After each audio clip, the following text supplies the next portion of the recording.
फडणवीस साहेबांच्या बंगल्यावर आमची तासभर बैठक झाली रात्री 12 ते 1 वाजेपर्यंत. आणि हे सगळं झाल्यावर आज स्थिती अशी आहे की ह्या सगळे शब्द त्यांनी फिरवले. मला फार वाईट वाटतं की देशामध्ये पंतप्रधान मोदी साहेब चांगलं काम करतायत, पण एवढं काम केल्यानंतर जर उमेदवारीला लायक ठरत नाही आणि कालच्या काँग्रेसची जर लोक लायक ठरतात, मोदी साहेबांबद्दल नितांत आधार आहे. भारतामध्ये मोदी साहेबांबद्दल करोडो लोक प्रेम करतात, आम्ही पण त्यातले नाही. तर मला कोणीही सांगावं की एका बाजूला 30 वर्षाची निष्ठा, दुसऱ्या बाजूला कामाचा डोंगर, आणि तरी सुद्धा कार्यकर्त्याला चिरडतात.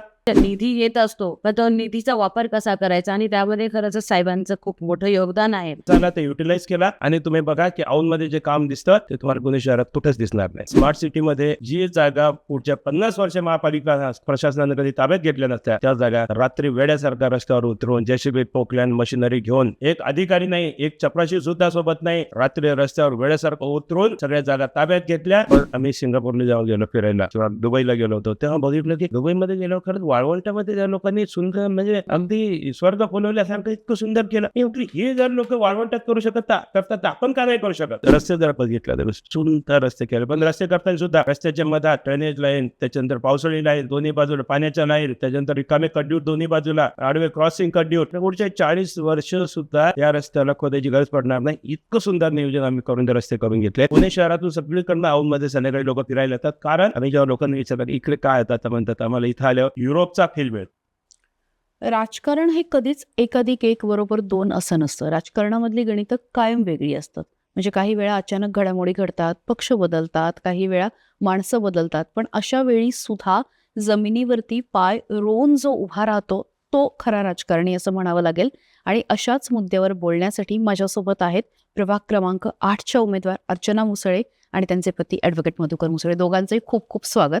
आणि मी जशी मुलाखतीची सुरुवात केली तशी ताई, अगदी पहिला प्रश्न की भारतीय जनता पक्षाचं अनेक वर्षापासून काम करत होतात, नगरसेविका राहिलेल्या आहात, सगळ्या कामामध्ये अगदी हिरिरीने सगळ्या त्यांच्या उपक्रमात पुढाकार घेतला, पण असं असताना पक्षाने यावेळेस अचानक तिकीट कापलं. पहिली प्रतिक्रिया काय होती? खरं तर 30 वर्ष आम्ही भारतीय जनता पार्टीचं निष्ठावान कार्यकर्ता म्हणून माहिती आहे सगळ्यांना, तरी सुद्धा भारतीय जनता पार्टीने लास्ट मिनिटपर्यंत आम्हाला नाही तुम्हालाच देणार, कारण तुम्ही निष्ठावान कार्यकर्ते तुम्हालाच देणार, तरी लास्ट मिनिटला त्यांनी आम्हाला धोका दिला असं म्हणायला हरकत नाही. आणि ज्यांना तिकीट दिले त्यांच्याकडून माझा सरळ सरळ आरोप आहे की त्यांनी पैसे घेऊन तिकीट दिले. मला वाटते बरेचसे खोके देऊन त्यांनी ते तिकीट त्यांना दिलेत आणि आमच्यावर अन्याय केला. काय भावना होत्या? नाही, मनात फार वेदना आहेत, कारण या औंध आणि संपूर्ण परिसरामध्ये भारतीय जनता पार्टीचा झेंडा धरायला जेव्हा कोणी नव्हतं, त्या दिवसापासून मी भारतीय जनता पार्टीचा झेंडा खांद्यावर घेतला आणि 30 वर्ष अविरत पक्षाची सेवा केली, नागरिकांची सेवा केली. असं असताना आज भाजप बदललेलं आहे. ना पक्षनिष्ठा त्यांना गरजेची वाटते, ना कार्यकर्त्यांनी केलेलं काम गरजेचं वाटतं. माझ्या पत्नीला 2017 जेव्हा नगरसेवक पहिल्या वेळेस मिळालं, त्यावेळेस 5 वर्ष मिळाले. 5 वर्षात 3 वर्ष आम्ही काम केलं, 2 वर्ष कोविडमध्ये घेतलं. तर 3 वर्षात आम्ही कामाचा डोंगर उभा केला. औंध भागाला आम्ही स्मार्ट सिटीचा दर्जा मिळवून दिला. त्यासाठी अहोरात्र काम केलं. घराकडे लक्ष दिलं नाही, मुलांकडे लक्ष दिलं नाही. डेडिकेशन, पूर्ण जीव ओतून काम केलं, जीव तळहातावर घेऊन काम केलं. तरी सुद्धा आज परिस्थिती अशी आहे की मी आणि 30 वर्ष काम करताना आपण एखाद्या कार्यकर्त्याला वाटतं की आपली आणखीन राजकीय शक्ती वाढवावी आणि त्याच्यातून नागरिकांची सेवा जास्ती करता आली पाहिजे. तर त्यासाठी आपण जेव्हा हे करतो, विधानसभेच्या वेळेस मागचं मी उमेदवार म्हणून उभा राहिलो, अपक्ष उमेदवार म्हणून. पण जेव्हा पक्षाच्या नेत्यांनी बोलवलं आणि सांगितलं की नाही तुम्ही थांबा, कारण पक्षाचा उमेदवार पडतोय आणि तुम्ही सुद्धा निवडून येण्यात जवळ आहात, निवडून येत नाही, त्यामुळे आम्ही तुमचं काळजी घेतो, तुम्हाला तुमची पत्नी जी नगरसेविका आहे त्यांना कंटिन्यू करू आणि तुम्हाला महापालिकेमध्ये उमेदवारी देतो आणि स्टँडिंग कमिटी चेअरमन करतो. हे शब्द आहेत राज्याचे मुख्यमंत्री देवेंद्र फडणवीस साहेबांचे आणि माननीय मंत्री पंकजाताई मुंडे यांच्या साक्षीमध्ये हे विषय झाला. आणि राष्ट्रीय सरचिटणीस विनोद तावडे साहेब यांनी मध्यस्थी करून हे सगळं मला थांबवायला सांगितलं. त्यांनी थांबवलं. फडणवीस साहेबांच्या बंगल्यावर आमची तासभर बैठक झाली रात्री 12 ते 1 वाजेपर्यंत. आणि हे सगळं झाल्यावर आज स्थिती अशी आहे की ह्या सगळे शब्द त्यांनी फिरवले. मग एवढ्या मोठे नेता जेव्हा कार्यकर्ता ज्याचं काम करतो 30 वर्षे ते शब्द फिरवले जातात, मग विश्वास कोणावर ठेवायचा कार्यकर्त्यांनी? आणि मग निवडणुकीच्या वेळेस नेते असे कार्यकर्त्यांना मूर्ख बनवायची कामं करतात, हे याच्याहून सिद्ध झालं. मग भविष्यामध्ये सुद्धा जेव्हा एखादा कार्यकर्ता तळमळीला उभा राहतो, राजकीय शक्ती वाढवायचा प्रयत्न करतो, तर लोकशाहीच्या प्रक्रियेचा भाग आहे, तर चूक काय? आणि असं जर केलं तर त्या कार्यकर्त्याला मुळापासून छाटायचं काम करायचं, दिलेले शब्द सगळे फिरवायचे आणि त्याला पूर्ण क्रश करायचं. ही पद्धत आता भारतीय जनता पार्टीमध्ये इथे आली आहे. मला फार वाईट वाटतं की देशामध्ये पंतप्रधान मोदी साहेब चांगलं काम करत आहेत, पण दुर्दैव आहे की खालचे नेते जे पुण्याचे स्थानिक लेवलचे जे नेते आहेत ते हवेत उडालेले आहेत, हुकुमशाही पद्धतीनं काम करायला लागले आणि वरिष्ठांचे ते कान खोटं नाटं सांगून कान भरतात आणि प्रत्यक्षात ह्यांनी आता उदाहरण बघा की आज आमच्या विरुद्ध जो उमेदवार दिला त्या उमेदवार म्हणजे काल जे काँग्रेसमध्ये होते कालपर्यंत, ज्याचे घराण्याचे आयुष्य पूर्ण काँग्रेसमध्ये गेलेलं आहे, त्या लोकांना तिकीट दिलं. ज्याची क्रेडिबिलिटी काय आहे तर झिरो, त्याचं काम काय आहे झिरो. म्हणजे आज ते उमेदवार आहे तर एक उमेदवार आहे की मागच्या 2 इलेक्शनमध्ये तो हरलेला आहे, ते कोणी विचारलं नाही, नागरिकांनी नाकारलेला उमेदवार. दुसरा उमेदवार आहे की ज्यांच्या घरात सगळं अख्खं फॅमिली जेलमध्ये आहे. 5 मकोकाच्या केस असलेल्या जे गुन्हेगार आहेत ते जेलमध्ये आहेत, तर त्यांच्या घरात त्यांच्या सुनांना उमेदवारी दिल्या जाते, त्यांच्या भावाच्या सुनांना उमेदवारी आहे, ज्यांचं भारतीय जनता पार्टीमध्ये 0 योगदान आहे. नागरिकांना त्याचं नावसुद्धा माहीत नाही. मग हे कंपॅरिझन झालं का? एक 30 वर्ष काम करणारे कार्यकर्ते, सिटिंग नगरसेविका आणि कामाचा डोंगर अहो स्मार्ट सिटीचा दर्जा झाला 3 वर्षामध्ये. एवढं मत नाही ना, जीव आम्ही ओतला नागरिकांसाठी. आम्ही रस्त्यावर रात्रंदिवस राहिलो. कोविडमध्ये आम्ही सकाळी 6 वाजता काम सुरू करायचो तर रात्री 2 वाजेपर्यंत काम करत होतो नागरिकांमध्ये. एक दिवस घरात थांबलो नाही आहे. नागरिकांना माहिती आहे आम्ही एवढी सेवा केली. एवढं काम केल्यानंतर जर उमेदवारीला लायक ठरत नाही आणि कालच्या काँग्रेसची जर लोक लायक ठरतात, म्हणजे याच्यावरून माझं एवढंच म्हणणं आहे की नवीन कार्यकर्त्यांना किंवा पक्षातल्याही कार्यकर्त्यांना की इथे आयुष्य बर्बाद करून घेऊ नका. या पक्षानं आमचं आयुष्य वाया घालवलं.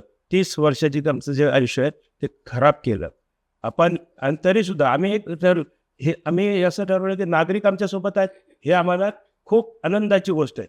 आणि आम्हाला सगळ्यात एनर्जी त्या नागरिकांमधून मिळते, मतदारांमधून मिळते. मी खरं तर त्याच प्रश्नाकडे येणार होते की जेव्हा म्हणजे नागरिकांना कळालं की अर्चना मुसळे किंवा तुम्हाला उमेदवारी नाकारलेली आहे, लोकांच्या प्रतिक्रिया काय होत्या? किती फोन आले, किती मेसेज आले? की नागरिकांच्या प्रतिक्रिया खूप उत्कट होता, एवढ्या उत्कट होता की मग आमच्यासाठी सगळी एनर्जी आता ती आहे. कारण नागरिक म्हणतात की ही लोकसभेचे इलेक्शन नाही, विधानसभेचे नाही आहे, हे स्थानिक स्वराज्य संस्थाची निवडणूक आहे, जिथे नागरिकांना 1 to 1 कॉन्टॅक्टची गरज असते, जिथं त्यांचे कामं असतात. जे महापालिकेतल्या लेवलचे कामं असतात तिथं आपल्याला पंतप्रधानाशी किंवा मुख्यमंत्र्याशी किंवा मंत्र्यांचा कॉन्टॅक्ट करायची गरज असते, तर नगरसेवक हा त्याच्या रोज मदतीला असतो. आणि म्हणून ते म्हणतात की आमची ही निवडणूक आमची आणि आमच्यासाठी काम करणाऱ्या माणसाची आहे. त्यामुळं मला फरक पडत नाही की तुम्ही कुठे तुम्ही जिथं असाल तिथं आम्ही तुमच्यासोबत आहे, हे आम्हाला रोज नागरिक सांगतात, रोज प्रत्येक ठिकाणी. आणि त्यामुळे आम्हाला खूप आनंद वाटतो की आम्ही जे खरंच काम केलं त्याची दखल नागरिक घेत आहेत आणि त्यामुळे आम्हाला काम करायला ओढ मिळेल. म्हणून आम्ही एक असं प्रयत्न करतोय की इतके दिवस सेवा करत आलो, आता सेवा मनात भिजलेली आहे आणि जर सेवा करत राहायचं असेल तर आपल्याला एक राजकीय पाठबळ लागतं. मी परत म्हणजे त्याच मुद्द्याकडे येणार होते. तर अजित पवारच का, आणि जेव्हा त्यांच्याकडे गेलात तेव्हा काय बोलणं झालं? अच्छा, 2 गोष्टी होत्या. अजितदादांकडे जाण्याचा विषय असा होता की एक आधी ओळख वगैरे होती? हलका परिचय पालकमंत्री म्हणून होता. बर एक अधूनमधून कामानिमित्त कधी त्यांना पुण्याचे नेते आहेत त्यामुळे तितकं तर ओळख अशाही निमित्तानं होती की आमच्या औंध परिहार चौकामध्ये जेव्हा 31 इलिगल स्टॉल ठेवले होते आणि तेव्हा महापालिका प्रशासन बिलकुल दाद देत नव्हतं. भारतीय जनता पार्टीचा एकही नेता मदत करायला तयार नव्हता. आणि दुर्दैव मला सांगतो की कार्यकर्ता भारतीय जनता पार्टीत आता 30 वर्ष पक्षावर जीवापाड प्रेम केलं आणि त्याच्या व्यतिरिक्त विचार केला नाही, कधी सत्तेचाही नाही, कुठली पदाची लालसा नाही, काहीच केलं.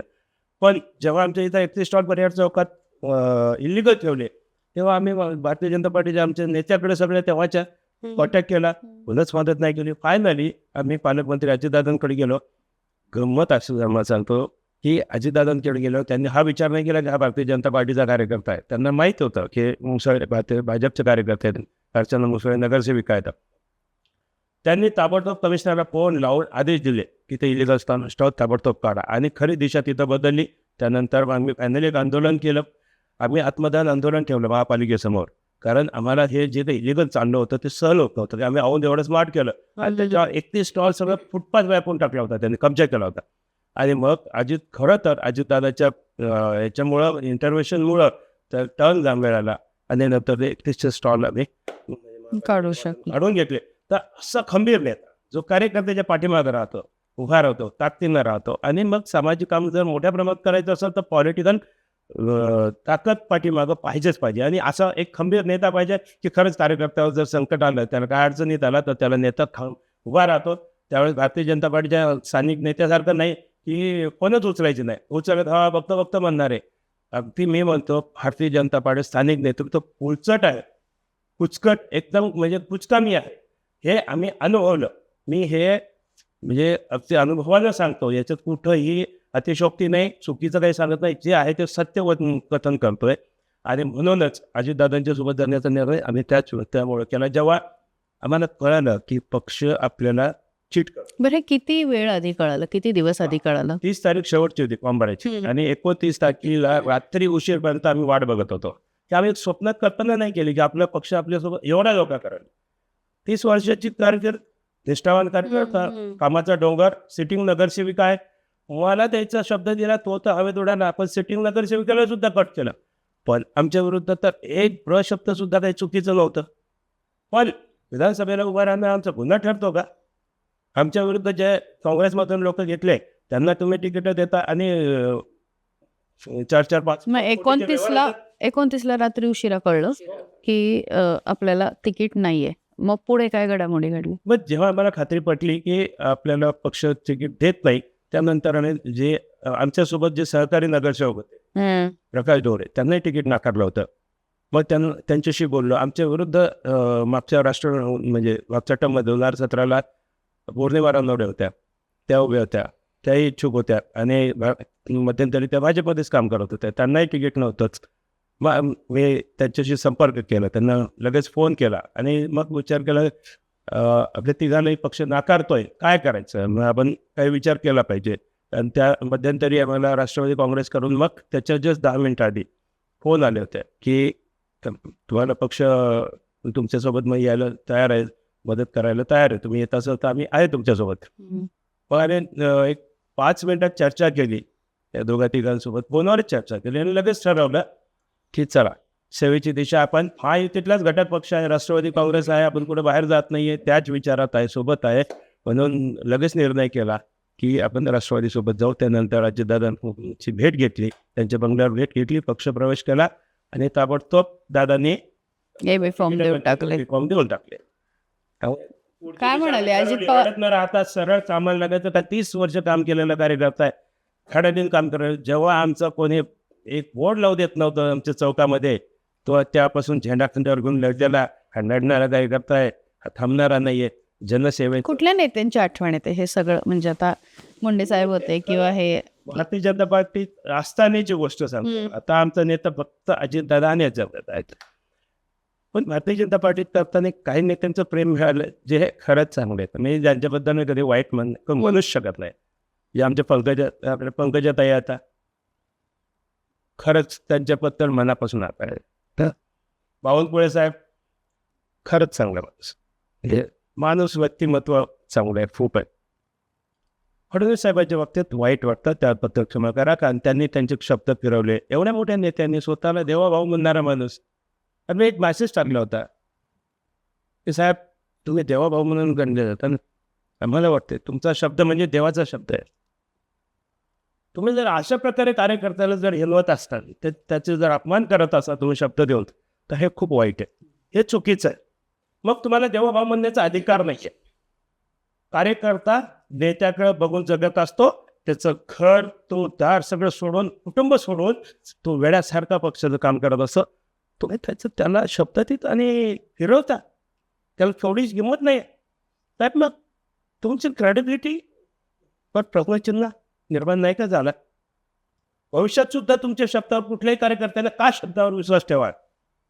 हे कार्यकर्त्याची प्रतारणा आहे, ते चुकीचं आहे. मोदी साहेबांबद्दल आम्हाला नितांत आदर आहे. भारतामध्ये मोदी साहेबाबद्दल करोडो लोक प्रेम करतात. आम्ही पण त्यातलेच होतो. आणि आताही आहे. मोदी साहेबांबद्दल आमचं काहीच मत अत्यंत चांगलं आहे. मोदी साहेबांचं भारतामध्ये मंदिर उभा करणारा एकमेव मधुकर मुसळे पहिला कार्यकर्ता आहे. एवढ्या निष्ठेने प्रेम करणारा कार्यकर्ता त्याला तुम्ही क्रश करता, चिरडता का? तर तो विधानसभेला उभा राहिला का? तर तुम्हाला समोरून स्थानिक नेत्याला तो काँग्रेसमधून आलेल्या उमेदवार मला 4-4, 5-5 कोटी रुपये देतो. हा आरोप नाही, सत्य आहे. नाही तर मला कोणीही सांगावं की एका बाजूला 30 वर्षाची निष्ठा, दुसऱ्या बाजूला कामाचा डोंगर, आणि तरीसुद्धा तुम्ही नगरसेविका सुद्धा त्यांना कार्यकर्त्याला चिरडता, मधुकर मुसळेंना चिरडता, आणि तिकीट कोणाला देता? हे सगळे कालचे काँग्रेसमधून आलेले. मग याच्यासाठी आम्ही पक्ष उभा केला का आमच्या भागामध्ये? ह्याच्यासाठी भारतीय जनता पार्टीचं काम करतो का कार्यकर्ता? की जेव्हा बाकी पक्षाचे जेव्हा दुकानं त्या कार्यकर्त्याचे राजकीय अस्तित्व संपतात आणि त्यांचं पुनर्वसन करण्यासाठी भारतीय जनता पार्टी आहे का? देशाचे नेते गडकरी साहेब, नितीन गडकरी साहेब शेकडो वेळा सांगतात, नेत्यांना कान टोचतात की थांबवा, बस झालं, हे भरणा करू नका, निष्ठावान कार्यकर्त्याला न्याय द्या. ही त्यांची पण तळमळ. त्यांच्यावर लक्ष दिलं जातं का? दुर्दैव आहे. ते तर पोटतिडकीनं सांगतात, कारण तो खालपासून आलेला कार्यकर्ता आहे, राष्ट्रीय अध्यक्ष झाले नेते, पण त्याच्याकडे दुर्लक्ष केलं जातं. त्यामुळे पुण्यामध्ये बापटसाहेब होते, खरंच नेता, कार्यकर्त्याच्या पाठीमागं उभा राहणारे नेता. आज जे नेते काय येतात, हवेत उडाले, पुण्याचे नेते ना हवेत उडाले नेते अक्षरशः, आणि हुकुमशाही पद्धतीने काम करायले. एक स्वतःची क्षमता नाही आहे म्हणून दुसरा कार्यकर्ता उभा राहतो, तर त्याला उभं नाही राहू द्यायचं, त्याला चिरडायचं. हे उदाहरण तुम्ही आमच्याकडे बघितलं, हे उदाहरण बालेवाडीमध्ये बघितलं. अमोल बाडावकरांना चिरडायचा प्रयत्न केला, आम्हाला चिरडायचा प्रयत्न केला. दुर्दैव एक असं आहे की पुण्यामध्ये एका नेत्याला पटापट पदं मिळत गेले. तो स्टँडिंग कमिटी चेअरमन, महापौर, लगेच खासदार, खासदाराचा मंत्री. त्यामुळे झुमझुम गोरी केला आणि हवेत उडाला हा नेता, आणि हुकुमशाही सारखं वागायला लागला. तर मला जे वाटलं, बघतो आता मी सगळ्यांचे ह्या पद्धतीने काम करायचं राजकारणामध्ये. अरे तुमची उंची वाढली तर तुमच्या विचाराची, तुमच्या वागण्याची पण उंची तेवढीच वाढली पाहिजे. एक मंत्री नेता झाला, त्या मंत्र्याचं म्हणजे आमची बानेरमध्ये जागा आहे, बिल्डिंग आहे, तर त्या जागात मी 10-20 वर्ष महापालिकेनं कागदपत्र पूर्तता केली नव्हती, जागा रस्त्याची रुंदीकरण ताब्यात घ्यायला. एक दिवस आमचे आपले पुण्यातले नेते, मंत्री असलेले राज्यमंत्री, कॅबिनेट मंत्री यांनी महापालिकेचं पथक पाठवलं, जबरदस्तीने जागा आमची ताब्यात घेतली, आणि आम्ही तिथं म्हणतो की अरे कागदपत्र पुरतात, कारण जागा ताब्यात घ्या, आमची जागा ताब्यात द्यायला आमच्या आधी तर काही अडचण नाही, आम्ही तर तुमच्याकडे पाठपुरावा करतोय. यांनी तसं काय म्हणलं, आमच्यावर, आपले नगरसेवकांनी माझ्यावर पोलीस स्टेशनमध्ये FIR दाखल केला. कोण करते असं? की जो पक्षाचा 30 वर्ष काम करणारे कार्यकर्ते, स्वतःच्या पक्षाचे नगरसेवका, आणि त्याला चंद्रकांत दादा पाटलांनी आमच्यावर FIR दाखल करायला लावली. कशासाठी? आमची जागा जबरदस्तीने ताब्यात घ्यायला लागली म्हणून आम्ही तिथं म्हटलं की तुम्ही कागदपत्र पूर्तता करा. कार्यकर्त्याचं विचारायला तरी पाहिजे ना, की बाबा, ते प्रॉब्लेम काय आहे. एक फोन तरी करायला पाहिजे की अरे मधुकर, तुझे असा हा विषय आहे, नागरिकांना जर अडचण होते, जागा ताब्यात आहे. दुसऱ्या मिनिटाला दिली असते, दुसऱ्या मिनिटाला. आम्ही तर उलट महापालिकेत मागे लागलो होतो की ही जागा ताब्यात द्या, घेऊन टाका, फक्त कागदपत्र जे आहे लिगली ते पूर्तता करा. काय चुकीचं होतं? पण आपल्या स्वतःच्या पक्षाच्या नगरसेवक गुन्हा दाखल करतात. मला आयुक्त सांगतो, साहेब चंद्रकांत दादा पाटील फोन करतायत, ॲडिशनल कमिशनर सांगतायत तेव्हाचे असं हे होतात, खालचे अधिकारी सांगतात आमच्या प्रचंड दबाव आहे. ही संस्कृती भारतीय जनता पार्टीत पुण्यामध्ये रुजलेली आहे. ही आत्ता आलेली घाणेरडी. बापटसाहेब होते तेव्हा असं नव्हतं. कार्यकर्त्याच्या पाठीमागं ठाम उभा राहणारा नेता होता, कारण त्यांना जाणीव होती. आज दुर्दैव आहे की बापाचं खासदारकी गेली, मुलाला आमदारकी मिळाली. एक नेता झुमझुमवर गेला, तो हवेत उडाला. तिसरा नेता आजूबाजूनं कान फुकतात, तेच ऐकतंय, तसंच काम करतंय. स्वतःचा यांना बुद्धीचा वापर करायची गरजच वाटत नाही आहे. आणि मी कथन करतो, शब्देवर सांगतो, मी जो काही बोलतोय ते शब्द न शब्द खरं आहे. माझा वैयक्तिक कोणाशी वाद नाही, परंतु ही भारतीय जनता पार्टीचा कार्यकर्ता म्हणून जी तळमळ आणि जो वेदना येतात त्याच फक्त व्यक्त करतो. फक्त माझं एवढंच म्हणणं आहे, इथून पुढं आम्ही ह्या विषय क्लोज केलेला आहे, आणि इथून पुढं फक्त जनसेवा करण्यासाठी आम्ही माध्यम बदललं. आम्ही पुढे असे करत राहू. निश्चितच आणि काम सुरूच राहणार आहे. पण चालूच राहणार. ह्या काळामध्ये ताई म्हणजे मागचे 3 वर्ष आपण म्हटलं कोविडचे 2 वर्ष त्या काळातही काम केलं पण त्याचं स्वरूप वेगळं होतं. पण 3 वर्षामध्ये म्हणजे स्मार्ट सिटी सारखा प्रोजेक्ट असेल की जो फार महत्वाचा होता, देशभरामध्ये चर्चा झाली आणि पुण्याच्या स्मार्ट सिटीचं तर मला वाटतं बघायला बाहेरून पथकं वगैरे यायची की कसं झालेलं आहे आणि ते तुमच्या प्रभागात झालं. तर त्या माध्यमातून काय काय कामं केली? खरं तर स्मार्ट सिटी औंध आणि बाणेर बालेवाडी असा हा पायलट प्रोजेक्ट होता. पण तुम्ही जर बघितलं तर स्मार्ट सिटीचं जास्तीत जास्त काम आमच्या औंध भागात झालंय. कारण त्याच्यासाठी म्हणजे निधी येत असतो पण तो निधीचा वापर कसा करायचा आणि त्यामध्ये खरंच साहेबांचं खूप मोठं योगदान आहे. कारण जागा ताब्यात घेण्याचे जे विषय असतात ते खूप मोठे असतात आणि महापालिका प्रशासन तुम्हाला माहिती आहे इथे जागा ताब्यात नसेल तर ते म्हणतात नाही ठीक आहे मग इथे काहीतरी करून ते मोकळे होतात. पण साहेबांनी तिथे खूप ताकदीने ते विषय लावून धरून ते जागा ताब्यात घेऊन ते रस्ते फुटपाथ सुशोभीकरण करून घेतले. त्यामुळंच आमचं औंध आता स्मार्ट दिसतंय. खरं तर आत्ता भारतीय जनता पार्टीचं जे आड आहे ना त्याच्यामध्ये फक्त आम्ही केलेलाच काम स्मार्ट सिटीचं दाखवलं जाते. बाकी त्यांनी स्वतःचं कर्तृत्व कोणाचंच नाहीये. त्यामुळे कुठलंही स्मार्ट सिटीचं काम ते दाखवू शकत नाहीये. आमचंच काम ते दाखवतं. एक गमत अशी आहे की महापालिकेत भारतीय जनता पार्टीला म्हणजे 5 वर्ष मिळाले. त्यातले कोविडमध्ये 2 वर्ष गेले ते मान्य सर्वांसाठीच गेले. आमच्यासाठी गेले, सर्व पुणे शहरासाठी भारतीय जनता पार्टीसाठी त्यावेळेस गेले. म्हणजे 3 वर्ष मिळाले. त्या 3 वर्षात त्यावेळेचे स्टँडिंग कमिटी चेअरमन यांनी काय केलं, महापौरांनी काय केलं, ती मुक्ताताईने चांगलं काम केलं होतं. पण नंतर जे आले त्यांनी फक्त महापालिकेची लूट केली. खरं तर त्यावेळेस पक्षाला खूप चांगली संधी मिळाली होती की एक शहरावर वेगळा ठसा उमटायचे. जसं आम्ही आमच्या भागात एक वेगळा ठसा निर्माण केला ना. आम्ही 3 वर्षात आमचा भाग स्मार्ट केला. रात्रंदिवस जीव ओतून काम केलं. जो काही स्मार्ट सिटीचा पैसा आला ते युटिलाइज केला. आणि तुम्ही बघा की औंधमध्ये जे काम दिसतं ते तुम्हाला पुणे शहरात कुठंच दिसणार नाही. आज भारतातल्या 22 राज्यातले प्रतिनिधी, कमिशनर, CEO आणि त्यांच्या टीम मध्ये येऊन व्हिजिट करून गेल्या. आंध्र प्रदेशाचे 13 मंत्री औंधमध्ये येऊन गेले तर औंधला व्हिजिट करून गेले तर रिसेंटली महिन्याभरापूर्वी नागपूरची टीम, मोठी टीम औंधमध्ये येऊन गेली, व्हिजिट करून गेली.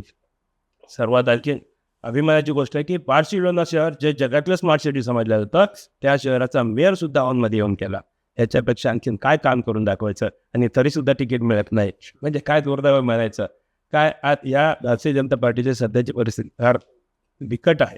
कारण तिथे आता मोदी साहेबांच्या जीवावर नेते खूप मस्तावलेले आहेत म्हणजे आणि हुकुमशाही पद्धतीनं पुणे शहरात सध्या काम चालू आहे. ते दुर्दैव आहे. पण स्मार्ट सिटीमध्ये जी जागा पुढच्या 50 वर्ष महापालिका प्रशासनानं कधी ताब्यात घेतल्या नसत्या त्या जागा रात्री वेड्यासारखा रस्त्यावर उतरून JCB पोकलॅन मशिनरी घेऊन, एक अधिकारी नाही, एक चपराशी सुद्धा सोबत नाही, रात्री रस्त्यावर वेड्यासारखं उतरून सगळ्या जागा ताब्यात घेतल्या आणि रातोरात रस्त्याचे नकाशे बदलले.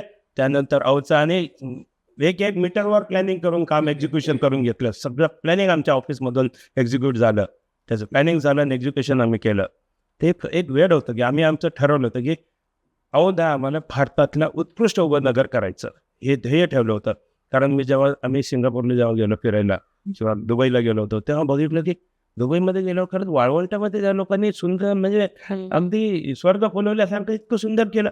मी म्हटलं हे जर लोक वाळवंटात करू करतात तर आपण का नाही करू शकत. आपण त्यांच्यापेक्षा भारी करू. पण आपण सिंगापूर किंवा दुबई नाही करायचं तर औंध करू, ज्याची एक वेगळी स्वतःची आयडेंटिटी असेल, आपल्या गरजेनुसार करू. म्हणून आम्ही स्मार्ट औंध केलं. त्याच्यासाठी जीव वाटला आणि अनेक प्रकल्प केले. मदतच्या नगरसेवकाच्या माध्यमातून सुद्धा जे निधी मिळाले त्याच्यामध्ये आमचा डीमार्टचा पूल केला.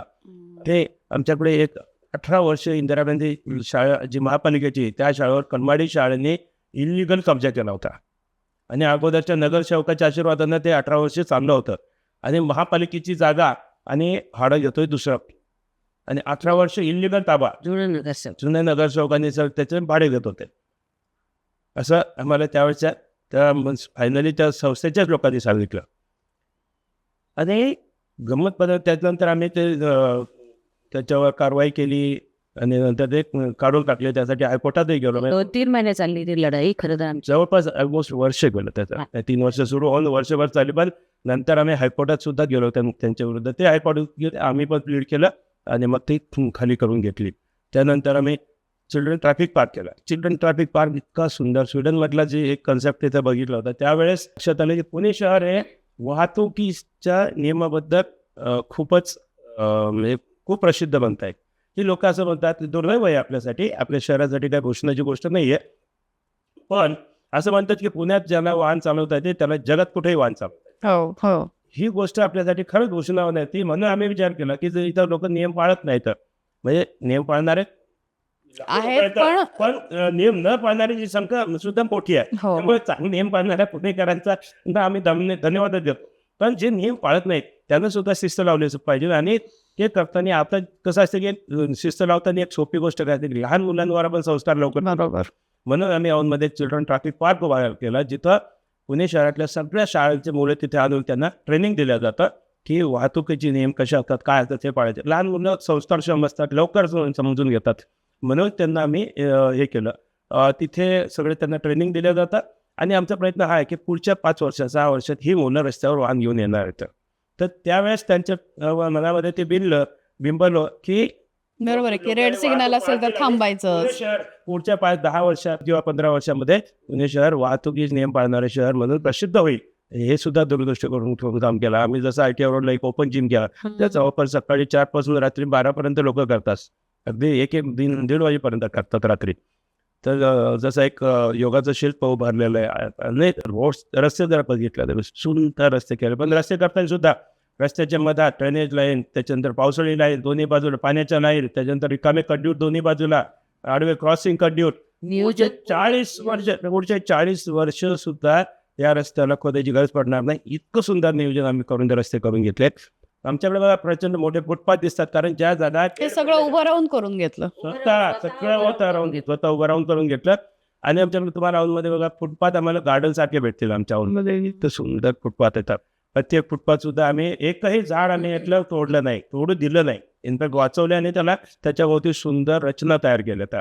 आज नागरिक संध्याकाळी ज्येष्ठ नागरिक असो म्हणजे फॅमिलीज असो, पुणे शहरातून सगळीकडनं औंधमध्ये संध्याकाळी लोक फिरायला येतात. कारण आम्ही जेव्हा लोकांना विचारलं इकडे काय येतात तर म्हणतात आम्हाला इथं आल्यावर युरोपचा फील मिळतो. हे काम या लेवलचं काम केलं तरी सुद्धा तिकीट नाही, काय म्हणायचं या पार्टीला. म्हणून तरी सुद्धा आम्ही या मिळालेल्या संधीचा पूर्ण उपयोग करून एक महिला कुस्ती प्रशिक्षण आमच्या याच्या काळात करून घेतलं. जिथं कचऱ्याचा ढीग होता 25 वर्षापर्यंत ढीग पडायचा, ती जागा आम्ही तो ढीग बंद करून तिथं सुंदर महिला कुस्ती प्रशिक्षण केलं. आज तिथं 150 मुलं मुली तिथे आज कुस्तीचं प्रशिक्षण घेतात. म्हणजे पुणे शहरातला पहिला प्रोजेक्ट आहे तो. ते दंगल मूवीनंतर मुलींना खूप इंटरेस्ट यायला लागला की आम्ही पण कुस्तीमध्ये हे करू. पण हा तर तो पहिला प्रोजेक्ट आम्ही करून घेतला की आपल्या भागात मुलांना जर इंटरेस्ट असेल तर ते फ्रीमध्ये किंवा नॉमिनल हे घेऊन नाममात्र दरामध्ये प्रशिक्षण आपण तिथे देतो. पहिला प्रोजेक्ट आम्ही केला. आणि तेव्हा महापौर मुक्ताताई टिळक यांच्या हाताने त्याचं आम्ही भूमिपूजन केलं होतं. दुसरं म्हणजे आम्ही आमच्या भागात एकही असा हॉल वगैरे नाही आहे जिथे नागरिकांना छोटे मोठे कार्यक्रम करता येईल. तर तो गोपीनाथ मुंडे सभागृह आम्ही आमच्या निधीतून बांधलं. आणि आता नागरिक खूप खुश आहेत की तिथे ते कार्यक्रम करू शकतात, नाही तर त्यांना सिटीमध्ये किंवा बाहेर जाऊनच कार्यक्रम करायला लागायचे. असे हे 2 मोठे प्रोजेक्ट आम्ही आमच्या भागात केले. काम तर आता भरपूर केलेलं आहे, पण पुढच्या काळामध्ये आता निवडणुकीला उभे आहात, तर अशी कुठली कामं आहेत की जी पुढच्या 5 वर्षात पुणेकरांसाठी औंधकरांसाठी करायची आहेत? आता आम्ही जे 3 वर्ष मिळाले होते नगरसेवक पदाचे काम करायला 2 कोविडमध्ये गेले, पण आता त्या काळामध्ये आम्ही मॅक्झिमम 70% पर्यंत औंधचं स्मार्ट करू शकतो आणि वेळेच्या कन्स्टंटमुळं. त्यानंतर जो 30% भाग राहिलेला आहे, आता पुढच्या काळामध्ये आम्हाला उर्वरित जो भाग आहे तो स्मार्ट करायचा. त्याच्यामध्ये आमचा महाची शिंदे रस्ता रुंदीकरण आणि त्याचं सुशोभीकरण हे 2 पार्ट आहेत. त्याचबरोबर औंध बाजार हद्दीवरचा रस्ता आहे, तो अनेक वर्ष झालेला नाहीये, अर्धवट पडलेला. महाजी शिंदे रस्त्याच्या नंतर नागरस रोड अनेक वर्षापासून आता त्याची परिस्थिती चांगली नाहीये, तो डेव्हलप करायचा. मेडिपॉईंट हॉस्पिटल पासून तर स्पायर सोसायटीपर्यंत रस्ता तो सुंदर करायचा. आणि त्याच नंतर प्रत्येक गल्लीबोळ आम्ही करणार आहे. हे आतापर्यंत बरेचसे गल्लीबोळ झालेले आहेत, पण राहिलेले सुद्धा आम्ही गल्लीबोळ करू. आणि त्यावेळेस आम्ही ओपन चॅलेंज देऊ की कोणी या औंध चेक करा आणि हे भारतातलं उत्कृष्ट उपनगर आहे. त्या लेवलला नुसतं उत्कृष्ट उपनगर तर आम्ही एका फक्त इन्फ्रास्ट्रक्चरवर लक्ष देतो असं नाही, आम्ही एज्युकेशनवर लक्ष देतो आम्ही, सांस्कृतिक महोत्सव सुरू केला. तो 4 दिवस चालतो. त्याच्यामध्ये भन्नाट कार्यक्रम असतात. 4 दिवस एकदम एन्जॉय करतात. आणि लहान मुलांच्या अनेक खेळण्यासह जवळपास आमच्याकडे 500 प्रकारची खेळणी होती. आणि अनेक सांस्कृतिक कार्यक्रम असे 4 दिवस भन्नाट कार्यक्रम चालतो. मग एज्युकेशन, सांस्कृतिक असो, क्रीडा क्षेत्र असो, प्रत्येक क्षेत्रावर लक्ष देऊन ओव्हरऑल डेव्हलपमेंट आम्ही करतो. नुसतं एक इन्फ्रास्ट्रक्चर डेव्हलपमेंट केलं आणि स्मार्ट झालो असंही नाही, तर सर्वच बाबतीत आम्ही त्याच्यावर काम करतो. त्याच्यानंतर भविष्यामध्ये हे जे रस्ते वगैरे जे काय आहे ते काम करणार आहे. त्याचबरोबर रिव्हरफ्रंट, बांदेरपासून तर बोपोडीपर्यंत रिव्हरफ्रंट डेव्हलपमेंट आमचा ड्रीम प्रोजेक्ट आहे. आणि एक कल्पना अशी पण केली होती की नॉर्मली बघा पुणे शहरामध्ये आपण जिथं तिथं सार्वजनिक टॉयलेट असतात आणि एका बाजूला जेंट्स असते, एका बाजूला लेडीज असते, पण त्या टॉयलेटच्या विरुद्ध बाजूला सुद्धा जाताना नाक दाबून जातं माणसं. दुर्दैवाची ही अवस्था असते आपल्याकडे सार्वजनिक टॉयलेटची. आणि महिला स्वच्छतेच्या बाबतीत खूप जागरूक असतात, त्यामुळे अशा ठिकाणी ते जातच नाही. पण मग त्या घरी पोहोचेपर्यंत वाट बघतात आणि त्याचा परिणाम शरीरावर होतात. म्हणून आम्ही विचार केला की आपण सार्वजनिक ठिकाणी सुद्धा एक स्वच्छ सुंदर टॉयलेट असलं पाहिजे, अगदी मॉलसारखं टॉयलेट असलं पाहिजे. म्हणून ITR रोडला आम्ही एक टॉयलेट पण उभारलं आणि अर्बन डिझायनरची मदत घेऊन ते सुंदर टॉयलेट बनवलं, ज्याच्यामध्ये आतमध्ये फार मोठी बेसिन आहे, मिरर्स आहेत, थर्मोटेड नॅपकिन आहेत, खूप मोठं सुंदर आतमध्ये टॉयलेट जे आहे त्याच्यात कमोड आहे आणि अपंगाला सुद्धा त्याचा वापर करता येईल. आतमध्ये खाली बसलं तरी आनंद, म्हणजे एकदम स्वच्छ वाटेल इतकं सुंदर टॉयलेट आम्ही उभं केलं. आणि एक ट्री प्रोजेक्ट आम्ही केला की सार्वजनिक ठिकाणी रस्त्यावर महिला आणि त्याच्या बाजूला कुठेही जेंट्स टॉयलेट नाही. हे बघितलं आम्ही. म्हणजे ऑकवर्डनेस नाही Awkwardness नाही, एक ऑकवर्डनेस नाही आणि दुसरं स्वच्छता राहील. असं एक ड्रीम प्रोजेक्ट आम्ही केला आणि त्याचं उद्घाटन केलं. पण सांगायला फार दुर्दैव वाटतं की 8 दिवसानंतर त्यावेळेस आमदारांचा फोन आला की ते टॉयलेट तोडून टाका. आम्ही म्हटलं आमचे शिवाजीनगरचे आमदार, आमच्या शिवाजीनगरचा जो आमदार आहे त्यांचं दूरदृष्टिकोन बघा किती आहे की माझ्या ओळखीच्या एकाने तिथं दूर बंगला घेतलेला आहे, त्याला तिथं आजूबाजूला टॉयलेट नको आहे, ते तोडून टाका. आम्ही ड्रीम प्रोजेक्ट म्हणून रात दिवस मारतोय आणि ह्यांचे ड्रीम आहे तर फक्त त्यांची लोक जपणं, त्यांच्यासाठी प्रोजेक्ट उद्ध्वस्त करणं, हे त्यांचे ड्रीम. मग काय केलं? मग काय नाही, आम्ही विरोध केला तर त्यांनी त्यावेळेचे प्रदेशाध्यक्ष चंद्रकांतदादा पाटलांकडे कंप्लेंट केली. मग आम्ही चंद्रकांतदादा जाहीरपणे म्हणायला लागले, आमच्या विरुद्ध टीका करायला. त्यांनी एकदा टीका केली एका ठिकाणी. आम्ही जाऊन त्यांना भेटलो, म्हटलं असं आहे दादा, तुम्ही तुमचा अधिकार आहे, तुम्ही पालकमंत्री आहात, तेव्हा पालकमंत्री बनवत येते. म्हटलं तुम्ही पालक आहात ना मग आमचे, तर आम्ही विचारा ना तुम्ही आम्ही काय चूक केलं, आम्ही काही चूक केली असेल तर आम्हाला चौकात नेऊन फाशी द्या ना, आम्ही तयार आहे ना. अरे ब्रीफ प्रोजेक्ट करतोय, सुंदर काम करतोय, महिलांची गरज आहे तिथे. आम्ही स्मार्ट सिटी केली तर शेकडो लोक तिथं, हजारो लोक येतात फिरायला, महिलांना टॉयलेट नको का तिथे, आणि ड्रीम प्रोजेक्ट आहे तर त्याचा काही त्यांना घेणं देणं नाही. सगळं ऐकून घेतलं. मग त्याच्यानंतर त्या आमदारासोबत बैठक केली. आमदारात सगळं ऐकून घेतल्यावर आम्ही त्यांना प्लीड केलं, असं खरं खरं हे आहे. ह्या आमदाराने आम्हाला 30 लाखाची ऑफर केली. तेव्हा म्हटलं तो बिल्डर तुम्हाला 30 लाख रुपये देईल. आम्ही त्यांना म्हटलं हे असले फालतू उद्योग आम्ही करत नाही, जे ड्रीम प्रोजेक्ट आहे तर त्याचं काहीतरी आमच्या डोक्यात आहे ना, वेगळं सुंदर करायचं. तुम्ही त्याची बोली लावायला लागले का? हे म्हटलं पैसे आम्हाला सांगू नका, आम्ही घेत नाही. मग जेव्हा चंद्रकांत पाटील दादांकडे बैठक झाली तर सगळं ऐकून घेतल्यावर ते सांगतात, बरं आता मी सांगितलं तर तुम्ही तोडणार का टॉयलेट? म्हणजे इतकं वाईट वाटलं की ही त्याची उंची आहे का. आणि आज बघा ना, आज आम्ही कुठं आहोत, आम्हाला पार्टीतून आज ढकलून बाहेर फेकला. तोच राग रात काढल्याने हे रात काढले. आज आता म्हणजे चांगलं काम करणं गुन्हा झाला का? नेत्याची उंची जितकी कमी झालेली आहे की तुम्हाला ह्या नेत्याची पुण्यातल्या उंचीच नाहीये. हे नशिबाने फक्त उड्या मारायला लागले नेता. एखादा नेता जर चांगला असतात म्हणलं असतात, तू छान काम केलं, चल पुढं करत राहा, काही प्रॉब्लेम नाही. हे आम्हाला उलटे त्यांनी केलं. आणि तुम्ही ऐकत नाही, तो स्वतःला पक्षापेक्षा मोठा समजतो, अशी काहीतरी बडबड केली. आणि आज असं आहे की नाही, हा ऐकत नाही, हा पक्षाचा आपल्या आमदारकीसाठी विरोधात उभा राहतो, याला चिरडून टाका, यांना देऊ नका. म्हणून आज आमची अवस्था, आम्हाला ह्या स्तरावर आणून ठेवलं. आम्ही नागरिकांसाठी जीव होतो, काम करतो, सुंदर प्रोजेक्ट करतो, ड्रीम स्मार्ट सिटी करतो, गुन्हा झाला का आमचा? यांचं कौतुक व्हायला पाहिजे. आम्ही पैसे घेत नाही, लाखो रुपये जेव्हा वापर केले जातं आम्ही त्याला लाथ मारतो, आम्ही अशा चुकीच्या गोष्टीला साथ देत नाही, म्हणून हा आमचा गुन्हा येतात. पण हा गुन्हा आम्ही नागरिकांसाठी करतच राहणार. आणि नागरिक आमच्यासाठी सर्वप्रथम, नागरिकांच्या विरुद्ध जर कुठलंही काम केलं तर आम्ही पहिले त्याच्यावर तुटून पडू. आणि तो नेता कोणी असो, कुठेही असो, नागरिकांचे आमच्यासाठी प्रथम, नेत्यांबद्दल आमचा आदर कायम राहील. पण नेत्यांना आदरासारखं वागलं पाहिजे, त्या उंचीमध्ये राहिलं पाहिजे, एवढीच आमची अपेक्षा आहे.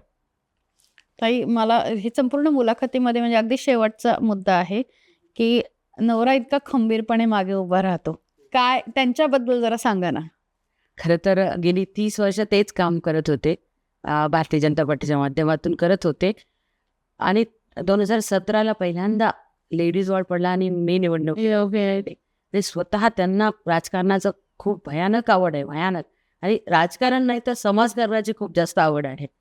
कारण मी जेव्हा म्हणजे खंबीर तर ते खूप आहेत आणि काम करताना याचा विचार बिलकुल करत नाही की मला काहीतरी म्हणजे या नेत्याला मी नाही कसं म्हणून हा मला असं करेल तसं करेल, असं काही नाही. ते म्हणतात प्रथम नागरिक, कारण नागरिकांनी आपल्याला निवडून दिलेलं असते आणि नेहमी त्याच पद्धतीनं ते काम करत असतात. आम्ही जेव्हा स्वच्छता मोहीम घेतो म्हणजे तेव्हा हे नेहमी मी सांगत असते की स्वच्छता मोहीम जेव्हा आम्ही घेतो तर मी एक राजकारणीसारखं नेहमी थोडंसं झाडू मारून फोटो काढून बाजूला होते, पण ते प्रामाणिकपणा त्यांचा नेहमी मी बघत असते की प्रत्येक कामात प्रामाणिकपणा.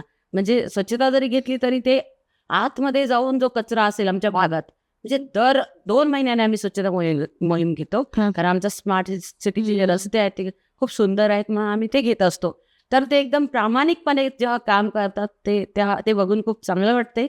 मला आधी राजकारणाची आवड नव्हती, पण त्यांच्याकडे बघून एवढं चांगलं काम बघून आणि आज नागरिक आमच्यावर जे प्रेम करतात एवढं, म्हणजे तिकीट नाकारल्यानंतर मला 100 फोन आले असतील की ताई काय झालं, काय चुकीचं केलं पक्षाने, पण तुम्ही काळजी नका करू, आम्ही तुमच्या पाठीशी आहे.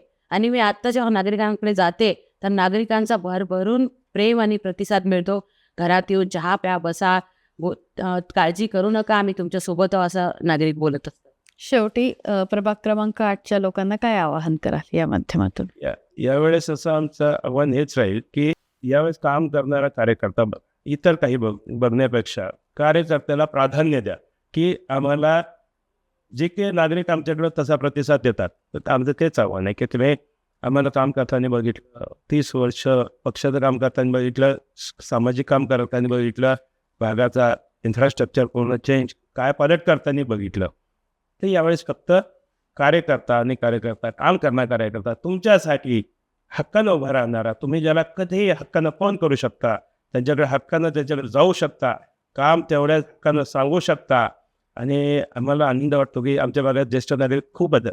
त्यांची मुलं बाहेर मुली बाहेर देशात राहतात, त्यावेळेस एकटे असतात, तर त्यांना हा कॉन्फिडन्स आहे की त्यांचा एक मुलगा आणि एक मुलगी या ठिकाणी आहे जे कधीही मदतीला येतात. हा आत्मविश्वास आहे. आणि आमच्या भागात आणखी नागरिकांना आहेत, ते स्वतः सांगतात की यांच्याकडे जर फोन केला, मुसळ्यांकडे फोन केला तर फोन उचलला जातो, उचलला नाही म्हणजे मीटिंगमध्ये आहेत, आणि जर मीटिंगमध्ये नंतर कॉल बॅक गॅरंटेड होतो. ही शाश्वती नागरिकांना आमच्या बाबत. आणि दुसरी गोष्ट, आम्ही नागरिकांना आमच्या ऑफिसला सुद्धा बोलत नाही किंवा आमच्यापर्यंत पोहोचा असंही सांगत नाही. आमच्याकडे एक व्हॉट्सअप ग्रुप्स येतात, अनेक व्हॉट्सअप ग्रुप्स आहेत आमचे जे नागरिकांशी कनेक्टेड येतं. त्याच्यामध्ये जर त्यांचा मुद्दा जरी टाकला, अडचण टाकली, तर आम्ही ताबडतोब त्याची दखल घेतो. म्हणजे फोन सुद्धा करायची गरज नाही. ह्या स्तरात जाऊन आम्ही काम करतो, हे नागरिकांनी बघितलं, अनुभवलं. त्यामुळे यावेळेस फक्त कार्यकर्ता काम करणारा तुमच्या हक्काचा एवढंच लक्षात ठेवा. आणि यावेळेस 4 घड्याळाचे चिन्ह आहेत, आमचे 4 उमेदवार आहेत. एक अ गटामध्ये विनोद रणपिसे, ब गटामध्ये पौर्णिमाताई रानवडे, क गटामध्ये माझी पत्नी अर्चना मुसळे आणि ड गटामध्ये प्रकाश ढोरे, असे 4 उमेदवार आहेत. 4चे चिन्ह घड्याळ आहेत. 4ही घड्याळाचं बटन दाबून प्रचंड बहुमताने विजय करा, असंच आव्हान मी करतो. धन्यवाद. तुम्हाला पुढच्या राजकीय प्रवासासाठी आणि निवडणुकीसाठी खूप शुभेच्छा. इतक्या सगळ्या गडबडीमध्ये वेळ काढला त्याबद्दल आभार. थँक्यू. थँक्यू.